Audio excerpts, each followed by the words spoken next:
Why do Americans love BBQ so much? Americans' obsession with BBQ runs deeper than just flavor. It's a cultural touchstone that blends regional identity, historical tradition, and communal celebration. Unlike grilling, which happens everywhere, true American barbecue is a slow and low ritual that transforms tough cuts of meat through smoke and time into tender, bark-crusted masterpieces.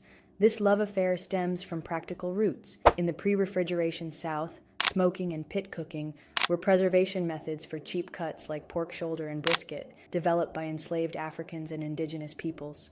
Over centuries, these techniques evolved into distinct regional styles that became points of pride. Carolina's vinegary pulled pork, Texas's salt and pepper smoked brisket, Kansas City's sweet and tangy sauced ribs, and Memphis's dry rubbed ribs. Each style tells a story of local resources. Oakwood in Central Texas, molasses-based sauces in the port cities of the Carolinas. But BBQ's cultural power comes from how it brings people together. In a nation often divided, barbecue joints serve as democratic gathering spaces, where CEOs and construction workers wait in the same line for hours. Competitions like the American Royal in Kansas City turn cooking into sport, while backyard smokers turn weekends into social events where the act of tending a 16-hour brisket becomes a form of meditation. Unlike European meat traditions that emphasize precision, American BBQ celebrates transformation, taking the lowliest cuts and making them glorious through patience and smoke.